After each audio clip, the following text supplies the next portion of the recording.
Hello guys, welcome you all on my YouTube channel. तो कैसे हैं आप सभी? आई होप बहुत बढ़िया होंगे। हाजिर हूँ एक और नई वीडियो के साथ। सो आज का लेक्चर जो है वो हाइपरटेंशन के ऊपर है, फार्माकोथेरेपेटिक सेकंड ईयर। सो इसमें जो है लेक्चर में हम जो है वो today we are discussing about introduction और ब्रीफ समरी ऑफ हाइपरटेंशन। यार मैं पहले बोल देता हूँ, बल्कि मैंने लिखा होता है, ठीक है। सो फार्माकोथेरेपेटिक्स, तो इसमें आज हम ओवरव्यू ही लेंगे। यार काफ़ी मेहनत लगती है एक वीडियो को बनाने के लिए। सो प्लीज़ सपोर्टिंग और जुड़े रहें, और नई नई वीडियोस जो भी आप सजेशन देते हैं उसके ऊपर मैं बनाऊंगा। सो हाइपरटेंशन का ओवरव्यू ले लेते हैं कि 1 बिलियन पीपल जो है वर्ल्ड में, उनको हाइपरटेंशन है, ठीक है। Over 1 billion people in the world have hypertension, means high blood pressure. That pretty means it is most common. इसका मतलब यही है कि बहुत कॉमन है, मतलब अब ये बहुत कॉमन हो चुकी है, ठीक है। So typically it is represented by two number 110 mmHg over 70 mmHg, ठीक है, या 120 mmHg ओवर 80 mmHg, ठीक है। कहीं कहीं इस नंबर को भी जो है वो एक तरह से आप बोल सकते हैं मान्यता प्राप्त है। इस नंबर के अकॉर्डिंग भी बीपी मेज़र किया जाता है और इसके अकॉर्डिंग भी बीपी मेज़र किया जाता है। 120 जो होता है ऊपर का वो सिस्टोलिक होता है, व्हेन हार्ट कॉन्ट्रैक्टिंग।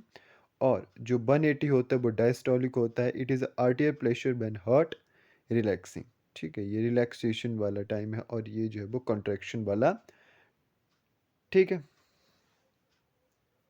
जब हार्ट कॉन्ट्रैक्ट कर रहा है वो है ये रेंज 120 mmHg, ठीक है। सो नेक्स्ट के ऊपर चलते हैं। ये मैंने खुद ही बनाए, सो ड्राइंग को इग्नोर करते हुए, स्केचेस को इग्नोर करते हुए आप समझने पे फोकस करें। हाइपरटेंशन की असेसमेंट, ठीक है। तो हाइपरटेंशन की असेसमेंट कैसे है, ठीक है। हाइपरटेंशन देखो, ये जो भाई साहब हैं इनके देखो दिमाग में बत्ती जल गई है, क्योंकि इनका दिमाग जो है अब हाइपर हो रहा है, दर्द लग रही है, ठीक है, हेडेक हो रहा है, ठीक है। तो सब कुछ यहीं पे बता दिया है, ठीक है। आगे के असेसमेंट की दो तरह के हाइपरटेंशन है, ठीक है। दिमाग में बत्ती जल गई है और ये बड़े गुस्से में लग रहे हैं भाई साहब, ठीक है। एंगरनेस हो जाती है, ठीक है, और दिमाग पे बत्ती तो जली गई, ठीक है। तो इसमें बेसिकली हाइपरटेंशन में क्या होता है कि ये कार्डियोवैस्कुलर डिजीज़ है। और इसमें क्या होता है कि प्रेशर जो होता है exerted by the blood to the inner wall of blood vessels. जो ब्लड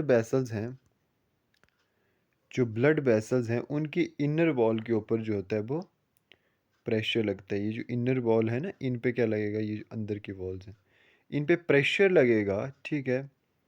जिसके कारण क्या होगा, ब्लड प्रेशर जो है इंक्रीज हो जाएगा और हाइपर टेंशन हो जाएगी। हाइपर हाइपर मतलब ज़्यादा, टेंशन टेंशन, तो ये भाई साहब भी टेंशन में ही है, ठीक है, क्योंकि इनको हाइपर टेंशन, इसलिए टेंशन में है। सो इस वीडियो में हम ओवरव्यू लेंगे, तो नेक्स्ट वीडियो में फिर हम जो है वो इसको मतलब बिल्कुल डिटेल में जानेंगे। मैं पूरी कोशिश करूँगा कि स्केचेस के साथ ही या जो भी मतलब डायग्राम्स के साथ आपको बताऊँ, ताकि जल्दी आपको याद रह सके, ठीक है। क्योंकि जो भी आप कभी आपने सोचा होगा कि मूवीज़ जो है आपको ज़्यादा टाइम तक याद रहती है, ठीक है, लेकिन आपने कुछ पढ़ा हो या मतलब कहानी पढ़ी हो, तो आपको ज़्यादा टाइम तक याद नहीं रहेगी, जो कि आपने जबकि उसी कहानी की एक मूवी देख ली हो तो वो आपको ज़्यादा टाइम तक याद रहती है। तो ये हमारे माइंड का एक तरह से नेचर है कि वो जो देखी हुई चीज़ें उनको ज़्यादा याद रखता है, मतलब जो जैसे पिक्चर अकॉर्डिंग चीज़ें उनको ज़्यादा याद रखते हैं। तो इसके ऊपर एक अलग टॉपिक है। अभी हम हाइपरटेंशन के ऊपर आते हैं। तो हाइपरटेंशन टू टाइप्स की होती है, एसेंशियल हाइपरटेंशन। अब ये देखो, ये भाई साहब के सिर के ऊपर है कॉफ़ी और ये बैग पैक करके चल पड़े हैं कहीं घूमने फिरने। ये देखो बैग पैक है ना, और ये जूते, भाई बड़े बड़े जूते डाल रखे हैं, ठीक है, और ये चले हैं। तो इसमें एसेंशियल हाइपरटेंशन को किस तरह से, एक तरह से निमोनिक के थ्रू बताया गया है। इस्प्रो हाइकर बीपी, इस्प्रो सॉरी इस्प्रेशो, सॉरी गलती से बोल दी मैंने, इस्प्रेशो हाइकर बीपी, मेरे को लगता है हाइपरटेंशन ही हो गया। तो इस्प्रेशो हाइकर बीपी मतलब कॉफ़ी ऊपर आगे दिमाग पे, यात्री, ये खुद यात्री है, ट्रैवलर है, और ब्लड प्रेशर, ठीक है। तो इससे आप याद रख सकते हैं इस्प्रेशो हाइकर बीपी। और एक और आप याद क्या रख सकते हैं यहाँ पे, कि जो एसेंशियल हाइपरटेंशन होता है वो हमारी खुद की गलतियों के कारण होता है, हमारी खुद की मिस्टेक्स के कारण होता है। तो आप ये भी याद रख सकते हैं कि कॉफ़ी से आप ये भी याद रख सकते हैं कि आप मान लो कॉफ़ी लेके चले हुए हैं, हाथ में एक हाथ में फ़ोन पकड़ा हुआ है, और किसी को कॉफ़ी देनी है, हाथ में फ़ोन पकड़ा हुआ और जैसे आप चले हैं, बस फ़ोन में देखते हुए चलें और दे धड़ाम सीढ़ियों से गिर गए, कॉफ़ी गिर गई। किसकी गलती थी? अपनी गलती थी, क्योंकि फ़ोन चला के कौन चला हुआ था? हम चले हुए थे। तो एसेंशियल हाइपरटेंशन, या जिसको हम प्राइमरी हाइपरटेंशन भी बोल देते हैं, ठीक है?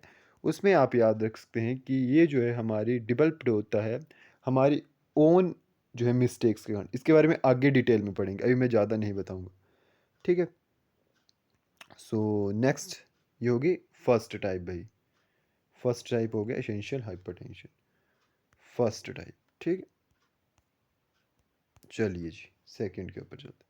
सेकेंडरी हाइपरटेंशन, ठीक है? सेकेंडरी हाइपरटेंशन, ठीक है, जिसको बोला टू टू हाइकर बीपी। क्या बोला? Tutu hiker BP, tutu hiker BP. तो ये टू टू कौन है? एक फीमेल बैलेट डांसर है, न्यूमरस लेयर ऑफ फाइब्रिक। इसमें ये देखो, ये भाई ये जो लहंगा नहीं पहनती हैं लड़कियाँ, जो भी मतलब एक बैलेट डांसर है, ठीक है? फ्रॉक समझ सकते हो, उसके डिफरेंट लेयर्स बताई गई हैं, ठीक है? और ये डांस कर रही है, ठीक है? एक तरह से इसने भी काफ़ी बड़े बड़े शूज़ पहन रखे हैं, ठीक है? तो यहाँ से अब आपको क्या याद रखना है, कैसे आपको इसको निमोनिक के थ्रू याद रखना है कि सेकेंडरी हाइपरटेंशन को टू टू हाइकर बीपी। पीछे हमने रखा याद कॉफ़ी या एस्प्रेसो हाइकर बीपी, कॉफ़ी से, कि अपनी गलतियों के कारण होता है प्राइमरी। अब सेकेंडरी की बात हम करेंगे तो इसमें क्या होगा? ये भी एक ट्रैवलर ही बताया यहाँ पे, tutu hiker BP. Tutu से आपने याद रखना है कि एक बैलेट डांसर है, उसके जो है वो काफ़ी लेयर्स हैं जो फ्रॉक है। तो इसमें आपने, ये तो मैंने बता दिया, तो यहाँ पे काफ़ी लेयर्स से आपको से क्या समझ आएगा कि ये जो सेकेंडरी हाइपरटेंशन है सिर्फ एक कारण से नहीं होगी, काफ़ी सारे कारणों से होगी। काफ़ी लेयर्स हैं, याद रखो, काफ़ी लेयर्स हैं उसकी फ्रॉक में, तो ये काफ़ी कारणों से होगी। अब उन कारणों के लिए भी मैं निमोनिक्स बना दिए, रोप। क्या बना दिया है? रोप। तो रोप से सबसे पहले आपने समझना है रीनल रीनल डिजीज़। ओ से आपने ओवेस्टी, पी से आपने समझना है प्रेगनेंसी इंड्यूस्ड हाइपरटेंशन, और ई से एंडोक्राइन डिजीज़, जिनके बारे में हम नेक्स्ट वीडियो में डिटेल में पढ़ेंगे। सो छोड़ो इनको भी, आगे चलते हैं। सिम्टम्स, हाँ भाई हाइपरटेंशन होगी। क्या होता है हाइपरटेंशन? तो हाइपरटेंशन में क्या होता है भाई? हेडेक, सिर दर्द करते हैं भाई साहब, बड़े गुस्से में हैं, क्योंकि एक सिर दर्द और एक दांत दर्द बहुत बुरी होती है, अगर किसी ने फील किया हो कभी तो। इसको बहुत गुस्सा आ रहा है, देखो हेडेक। हेड एग लंप, मतलब ये एग है, फूट गया है सिर के ऊपर। हेड एग लंप, ठीक है? जैसे ही आपको दर्द होती है ना, जब आपके सिर पे एक लंप सा बन जाता है। लंप का मतलब होता है जो एक तरह से फोड़ा टाइप बन जाता है, जैसे आपको कोई इंजरी हुई है, ठीक है? तो इस इंजरी में ये होता है कि ब्लड वेसल जो है अंदर से मतलब इंजर्ड हो जाती हैं, उसकी वजह से वो बाहर को जो है इफेक्ट अपना शो करके एक लंप सा बना देती हैं, ठीक है? सो हेडेक होगी भाई। विज़न चेंजेस हो जाएगा, चश्मा नहीं लगेगा, लेकिन ब्लर्ड विज़न होगा, ठीक है? जैसे डेल्टा आइज का मतलब पिंक आइज, मतलब आई की रेडनेस हो जाना, irritation, glaucoma, blood eyes vision. ये जो होता है कारण, किन किन कारणों से होता है? ब्लड प्रेशर जो है, ब्लड वेसल्स के ऊपर, जो आई की ब्लड वेसल्स हैं उनके ऊपर प्रेशर बढ़ जाता है, और जिसके कारण आई जो है वो स्वेल, फूल जाती हैं। इसके बारे में भी ज़्यादा नहीं पढ़ेंगे, नेक्स्ट लेक्चर है भाई हमारे पास। उसके बाद नोज़ ब्लीडिंग, नाक से खान सॉरी नाक से खून बहना। मैं बोल रहा हूँ नाक से खान बहना नहीं, नाक से खून बहना शुरू हो जाएगा। सो भाई देखो मेरी ड्राइंग कितनी अच्छी है, ऐसी ड्राइंग कोई मत बनाना, रात के टाइम तो किसी को दिखाना ही मत। तो चलो स्टार्ट, मतलब नोज ब्लीडिंग इसको बोलते हैं हम, क्या बोलते हैं और? एपिस्टेक्सिस, एपिस्टेक्सिस भी बोल देते हैं। ये रही एपिस्टेक्सिस, मतलब नक्सीर। जिन जो हमने मतलब एक नॉर्मल वर्ड सुना होता है नक्सीर, बोलते हैं नक्सीर फूट गई इसको, वो है ये epistaxis, nose bleeding. Next symptom आता है चेस्ट पेन। भाई भाई साहब को बहुत चेस्ट पेन है, देखो कैसे भाई साहब बनाए हो मैंने, सिकड़े हुए चेस्ट पेन से। तो चेस्ट पेन मतलब, ठीक है, समझ गए? उसके बाद आप क्या कर सकते हो कि बीपी को किस तरह से चेक करना है आपने। जो भी कोई बीपी का पेशेंट है तो उसके आपने जो है वो बीपी चेक करना है। एवरेज 2 सेट्स लेने हैं 2 मिनट्स अपार्ट, ठीक है? आपने एक सेट लिया, उसमें आपने बीपी चेक कर लिया भाई, जो भी आ गया, ठीक है? उसके बाद आपने फिर से एक और सेट लेना है, उसी के 2 मिनट बाद फिर से एक सेट लेना है और फिर आपने देखना है कि कितना बीपी है उस बंदे में, हाइपरटेंशन है या नॉर्मल बीपी है या ऐसे ही सिंपल मतलब कभी-कभी जो है इसको मतलब हाइपरटेंशन हो रही है, ठीक है? या रेगुलर हो रही है, ठीक है? ये सब आपने देखना है और इसमें जो है आप क्या कर सकते हो कि आप उसको 4 वीक्स में बुला सकते हो, 4 वीक बाद बुला सकते हो या 1 वीक बाद भी बुला सकते हो hypertension check sorry blood pressure check करने के लिए। लेकिन अगर मान लो किसी का BP greater than 120 sorry 180 to 110, क्योंकि ये कितना होता है वैसे 120/80 होता है ना नॉर्मल। अगर इतना हो जाए, इंक्रीज्ड हो जाए इतना, तो उसी समय आपको जो है ट्रीटमेंट देनी है, एट अ टाइम आपको उसको ट्रीटमेंट देनी है। So thank you guys, I hope you all like my video. So next video हम डिटेल में पढ़ेंगे hypertension, so stay tune with me. Thank you so much for watching, take care, tata, bye bye.